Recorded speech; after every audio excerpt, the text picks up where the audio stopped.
Assalamualaikum warahmatullahi wabarakatuh. Waalaikumsalam warahmatullahi wabarakatuh. Bismillah, tawakkaltu ala Allah, la haula wa la quwata illa billah. Asyhadu an la ilaha illallah wa asyhadu anna Muhammadar Rasulullah. Allahumma salli ala sayyidina Muhammadin wa ala alihi wa sahabatihi ajma'in, amma ba'd. Kita lanjutkan halamannya enggak sama Pak? Ini wa yatawalla sholihin itu. Wa tawalla. Oke. Iya. Bismillahirrahmanirrahim. Wa huwa yatawalla sholihin. Allah akan melindungi, Allah akan mengurusi, Allah akan merawat orang-orang yang saleh. Yatawalla zawahirahum. Allah akan mengatur tampilan luaran mereka, zahirnya mereka. Wa bawatinahum, dan juga batin mereka. Allah akan mengurus lahir batin kamu semuanya. Ya lahirnya ya batinnya diurus oleh Allah semuanya. Yurabbi zawahirahum biyadi hikmatihi. Allah mendidik zahir kamu dengan tangan kebijaksanaannya, artinya dengan kebijaksanaan Tuhan, dengan penuh bijaksana. Wa batinahum, dan Allah akan mendidik batin mereka biadi ilmihi, dengan keilmuan Allah. Zahirnya dirawat dengan kebijaksanaan dan batinnya dirawat dengan keilmuan. Fala yakhafuna min ghairihi, sehingga karena selalu mendapat rahmat Allah, maka orang-orang saleh itu tidak pernah merasa takut kepada siapapun selain kepada Allah Subhanahu wa ta'ala. Wala yarjuna ghairahu, dan tidak pernah berharap apapun kepada selain Allah. Wala yakhuduna illa minhu, dan mereka tidak mau mengambil dari siapapun kecuali hanya dari Allah. Wala yu'tuna, dan juga mereka tidak memberikan sesuatu apapun illa fihi, kecuali di dalam pemberian itu yastauhishuna min ghairihi, kecuali karena mereka sudah merasa gerah dengan yang lainnya, sudah tidak betah. Wa yasta'nisuna bihi, dan mereka merasa damai bersama Allah. Wa yaskununa ilaih, dan merasa tenang bersama Allah. Ini karena lahirnya dipelihara oleh Allah dengan hikmahnya, dengan kebijaksananya, dan batin mereka orang-orang saleh itu dirawat oleh Allah dengan keilmuan Allah, maka yang terjadi, mereka orang-orang saleh itu tidak pernah punya rasa takut menghadap siapapun, tidak pernah merasa cemas, gelisah, meriang, ya, nggak pernah bulu romanya meremang-remang menghadapi siapapun. Mereka takutnya hanya kepada Allah saja. Wala yarjuna ghairahu, dan mereka juga sama saja tidak pernah berharap apapun pada selain Allah. Ketika mereka sedang banyak utang, perlu pertolongan, mereka hanya minta kepada Allah, tidak pernah mengharapkan kepada mertua, kepada saudara, kepada tetangga, kepada siapapun. Ya, mereka tidak punya rasa tamak kepada siapapun, tidak pernah berharap mendapatkan bantuan dari siapapun, tidak mengharapkan kebaikan siapapun. Wala yakhuduna illa minhu, dan mereka tidak menerima apapun selain dari Allah. Lalu bagaimana? Para orang soleh, para wali suka dikasih enggak? Terus mereka terima enggak? Terima Rasulullah, para wali dikasih ya diterima. Pak Edi ngasih saya terima enggak? Terima. Nah, ini makanya kalimat-kalimat yang implisit semacam ini yang eksplisit ya atau implisit. Kita harus mengerti bahwa tuh buktinya nerima, bukan begitu. Seorang soleh itu ketika menerima dari siapapun yang memberinya, dia terima. Tapi dia tidak melihat tangan orang itu kok. Yang dilihatnya hanya tangan Allah. Ketika seorang waliullah itu sadar bahwa orang yang memberi itu punya maksud tujuan tertentu, pasti tidak akan diterima. Ya, yang sifatnya nanti mengikat. Itu. Jadi yang dikhawatirkan setiap pemberian itu ada ikatan. Minimal hutang budi.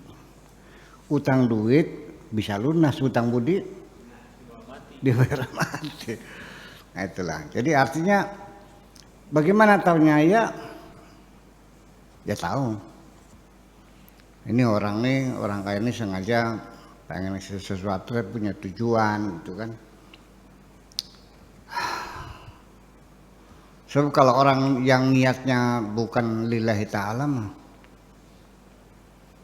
nantinya menjadi belenggu bagi kita nih. Akan diungkit-ungkit suatu ketika dan kita akan disakitinya kok. Kalian tahu saudaraku, kan kita lupa dulu lu mau modal gue tolongin tuh, kan? Nah, kata-kata yang mengungkit-ungkit kebaikan itu sangat menyakitkan sekali. Ya, rasanya kalau bisa dimuntahkan lagi tuh makanannya. Iya. Kalau bisa mungkin sudah jadi kotoran aja. Kalau bisa muntahin lagi aja duitnya. Itu. Jadi artinya kecuali kalau orang itu memberinya lillahi ta'ala.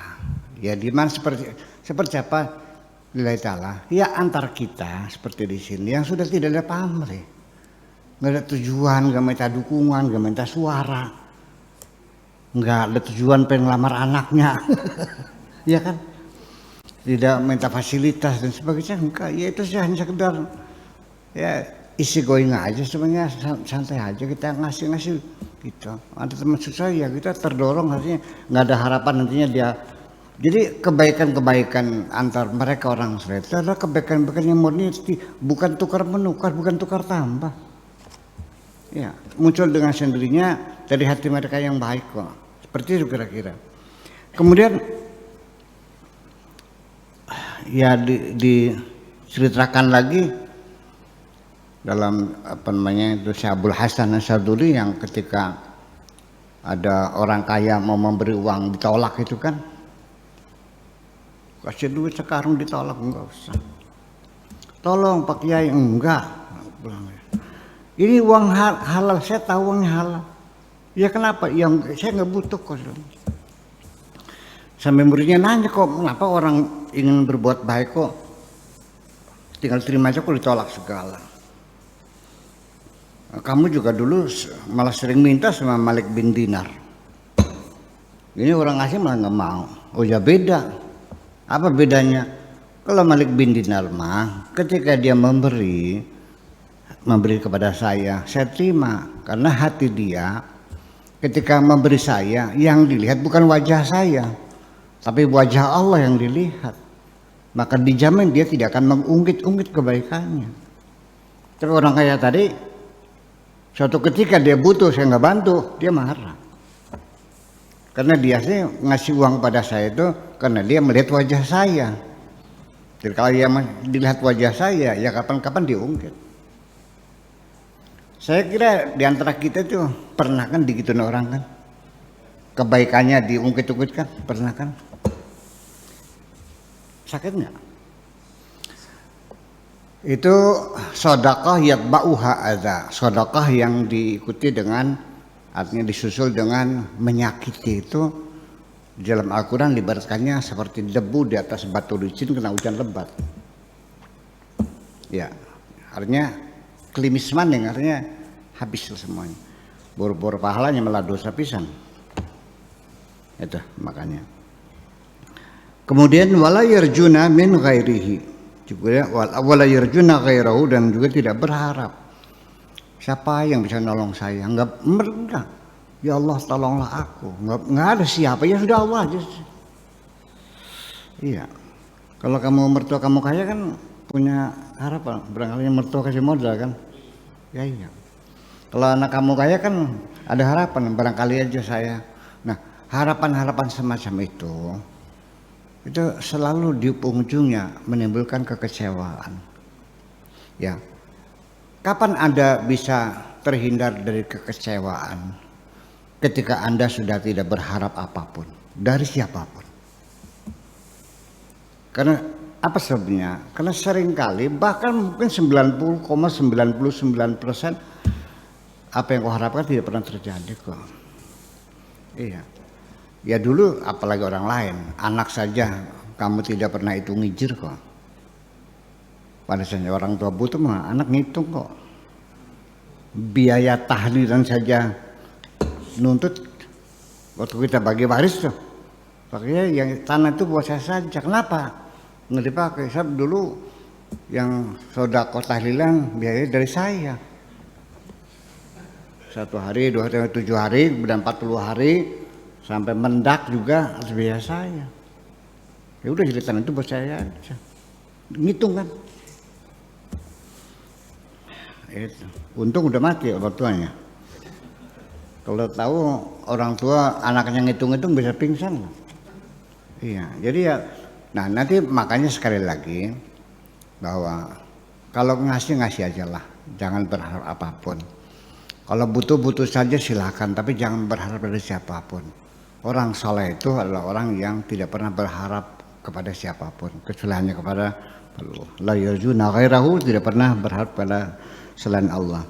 Wala yaquluna illa minhu wala yautuna illa fihi yastauhisuna min ghairihi yasta'nisuna bihi wa yaskununa ilaihi.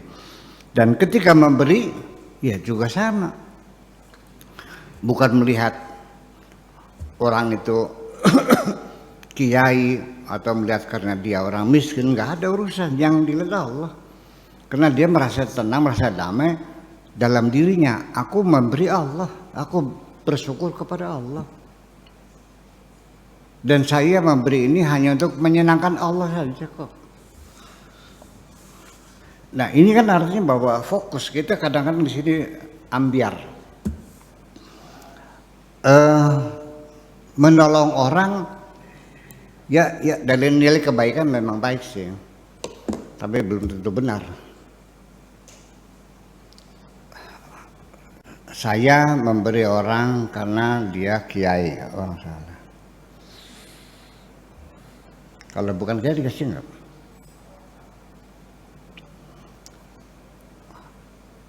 Anda menolong orang karena dulu pernah berbuat jasa baik kepada kita. Kalau orang itu tidak pernah berbuat jasa, ditolong enggak? Nah, ternyata yang datang minta tolong orang yang dulu menjahati kamu, ditolong enggak? Tidak akan jelas.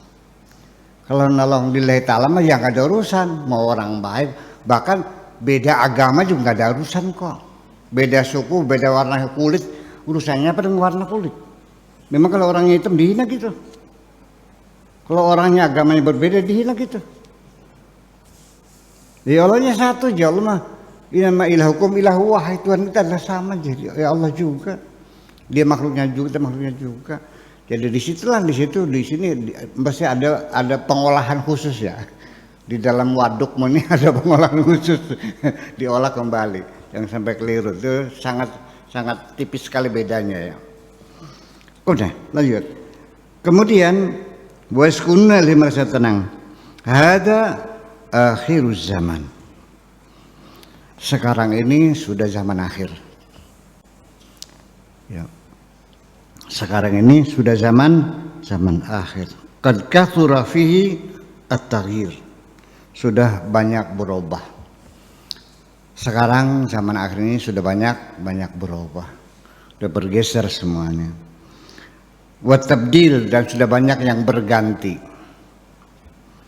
Wa huwa zamanul futuwati zamanun nifaq, yaitu zaman ketidakjelasan, zaman kemunafikan, zaman kebohongan. Ini Syekh Abdul Qadir Jailani abad ke-5 Hijriah ngomong sudah akhir zaman. Sekarang apa zaman apa sekarang? Zaman buntut. Iya. Ya silakan saja Anda mengatakan akhir zaman silakan. Saya setuju aja akhir zaman, sudah dekat kiamat, ya setuju saya kiamat. Tapi berapa triliun miliar lagi? Berapa miliar triliun dolar lagi saya nggak tahu. Tapi yang jelas akhir zaman sekarang. Dan kiamat sudah dekat kan. Tapi berapa triliun miliar tahun lagi? Yang nggak tahu. Ya artinya selagi itu ada batasnya, ya pasti berakhir. Itu persoalannya. Ya, dan berganti. Kenapa? Zaman an-nifaq, zaman kebohongan. Ya munafik, wahai orang munafik. Munafik, banyak orang munafik. Ada hadis Nabi. Ya nggak tahu ini hadis politik bukan ya? Mungkin. Tapi hadis lah gitu ya. Khairul quruni qarni.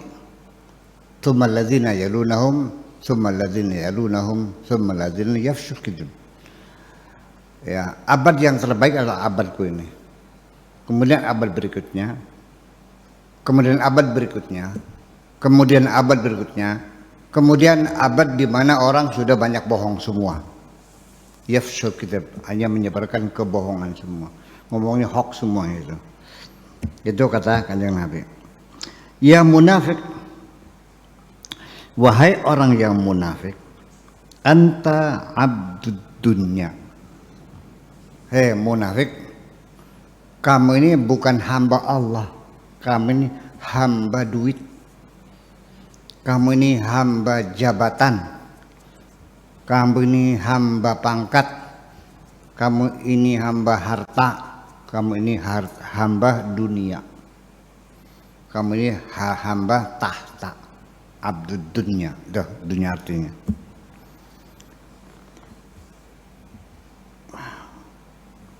Wal haq, dan hambanya makhluk, hambanya majikanmu, hambanya hartamu, hambanya atasanmu, hambanya kekasihmu, hambanya. Jadi hambanya sesama makhluk.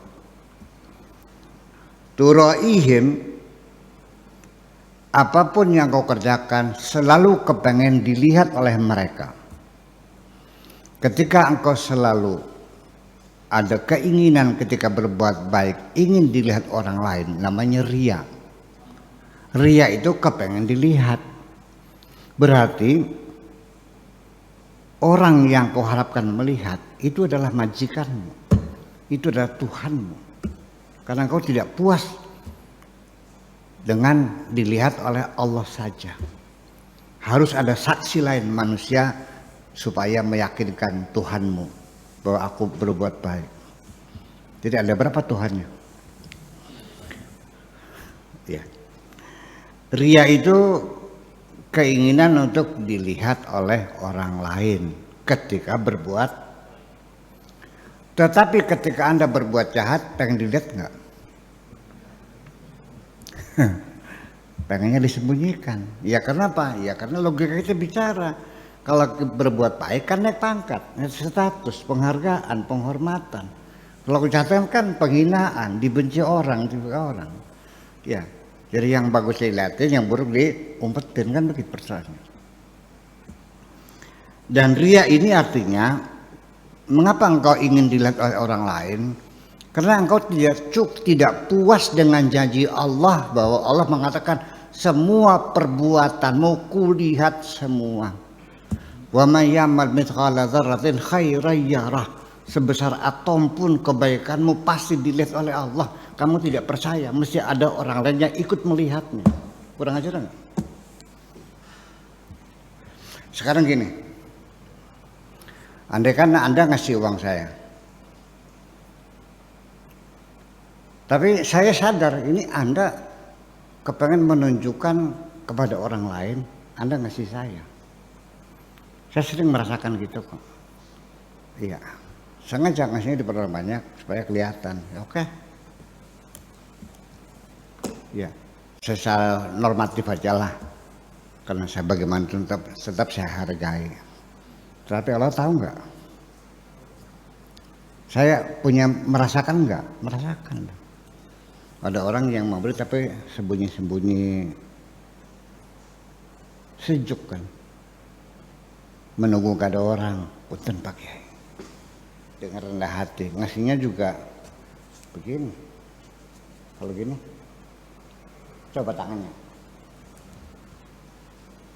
hebat kan? Nah kalau Anda juga lebih pangkat yang lebih tinggi, ambil. Mana yang tangan di atas? Mana tangan di bawah? Nah inilah makanya yadul ulya khairum min yadi sufla. Tangan yang di atas itu lebih baik dari tangan yang di bawah. Buktinya apa? Karena ini pangkatnya lebih tinggi, sekalipun saya memberi tetap tangan dia di atas.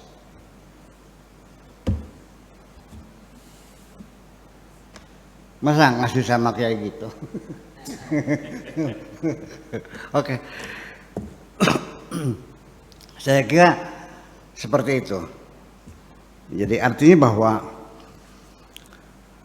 ada yang tersirat lagi. Sekalipun kau statusnya sebagai pemberi, tolong rendahkan hatimu. Paham nggak? Jangan muncul, lu gue beri nih. Mohon diterima. Silakan terimalah pemberianku. Aduh, kayak saya tadi menyerahkan musola tuh, mohon ditampi. Waduh, sombong kan? Mohon ditampi, bukan saya kasih ya. Mohon ditampi.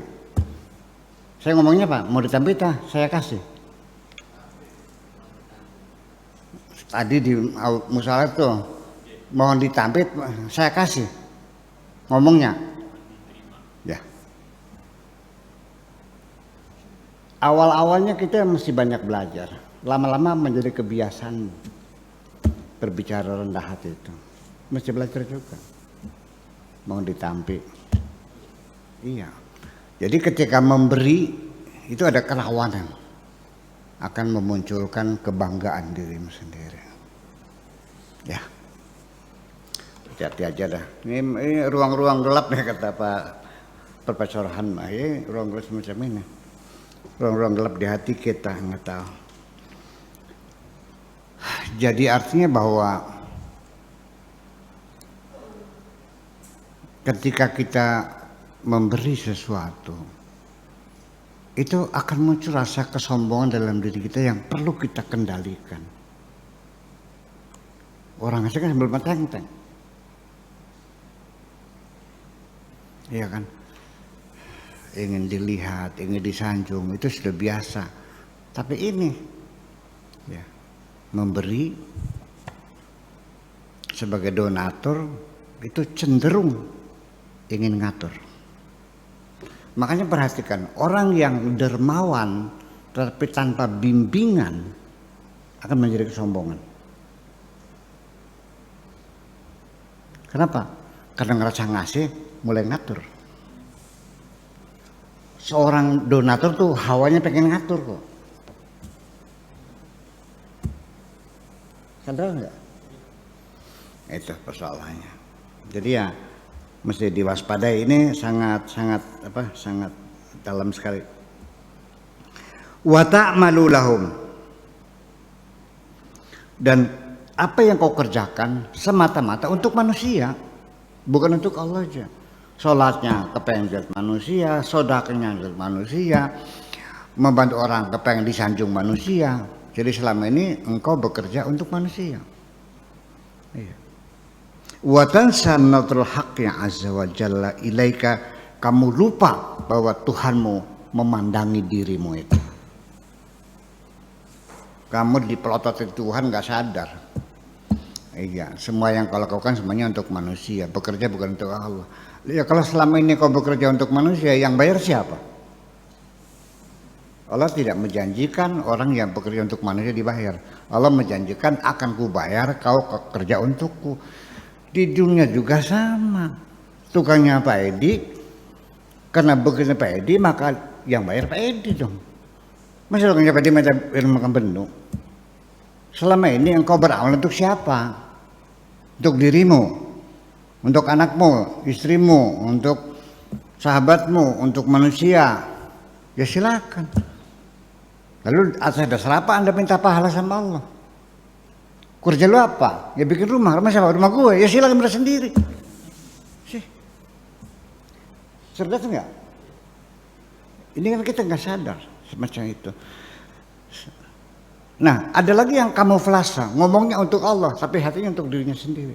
Ini banyak banget. Demi Allah, demi agama, untuk Allah, untuk kentut semuanya itu. Hanya kamuflase aja. Allah tahu semuanya, nggak usah bohong lah. Allah tahu semuanya. Jujur aja dah. Lebih jujur ya Allah, aku ini pendosa. Ya Allah, ampunilah kami, gitu aja lah. Ya, Allah tahu semuanya.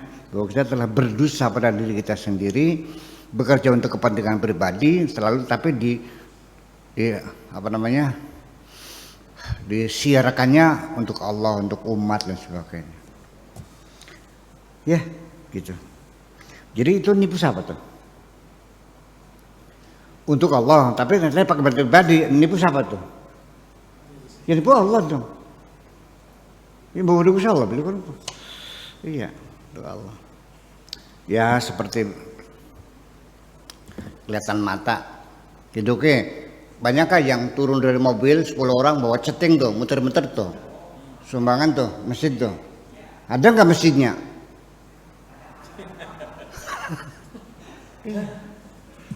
Sodako jari-jari apa? Itu. Mata sumbangan, nanti udah pakai pribadi. Begitu. Capek mikirnya tuh. Sumbangan pakai pribadi. Iya, makanya kan sekarang kan makin pintar orang yang donatur kan makin pintar. Sumbangan di mana? Sendiri. Tanahnya di mana? Wakaf bukan. Iya dong. Ya kalau pribadi kan pribadi. Nanti kan dijual sama anaknya. Sampai begitulah prosedurnya. Ini sudah dibicarakan dari dulu begini nih. Lah Syekh Abdul Qadir Al-Jailani bekerja untuk dirinya, tapi bilangnya untuk Allah. Tadharu annaka ta'malu lil akhirah. Engkau berpura-pura sepertinya kamu beramal untuk akhirat. Wa kullu amalika wa qasdika lid dunya. Padahal amalmu, tujuanmu untuk dunia. Ngakunya akhirat, sanggup ibadah. Kan? Bilang aja saya mau kaya lah, bilang aja sama-sama ibadah. Iya, semuanya Allah. Jadi di mulutnya itu Allah, enggak untuk diri sendiri. Allah tahu kok. Dan orang-orang yang soleh juga tahu kok. Ani Nabi sallallahu taala alaihi wasallam anhu qala idza tazayyana al-'abdu, apabila ada seorang hamba, seorang manusia yang berhias-hias diri bi amalil akhirah, dengan amal-amal akhirat, sembahyang, puasa, zikiran, naik haji, segala macam lah, ngewer-ngewer tasbih ya, sambil bawa sejadah, pakai sorban, ya kan gitu.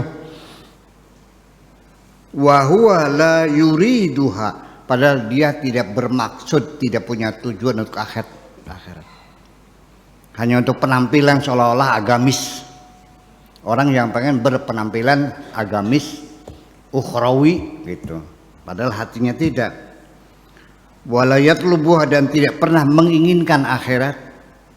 Lu'ina fis samawati bismihi wa nasabihi, akan dilaknat ya oleh Allah dari sejak langit ke-7 sampai 7 turunan ke bawah.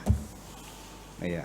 mencelakakan dirimu sendiri. Sebab nanti bagaimanapun juga hasil daripada rekayasa itu buat makan anak cucu kamu, ya rezeki-rezeki bohong-bohongan semua. Ya, jadi artinya bahwa ternyata perilaku semacam ini bukan sekarang saja. Yang para aulia sudah memperhatikan. Banyak munafik-munafik seperti ini. Namanya menjual agama. Berhias diri seolah-olah dia orang agamis, pakai sorban, bawa tasbih, ya kan? Sambil mulutnya komat kamit. Terus pakai siwak kan gitu. Ngeber-ngeber kitab kan gitu. Ya. Dan seterusnya. Tapi semuanya adalah untuk dunia. Nah, ya mudah-mudahan kita yang punya hati begitu ya mudah-mudahan disadarkan Allah lah. Sama ini. Kadang-kadang yang bersangkutan nggak sadar karena dia menduga Allah bisa dibohongin. Allah kan bisa dibohongin. Itu selama ini. Oke, saya kira itu aja. Ya, assalamualaikum warahmatullahi wabarakatuh.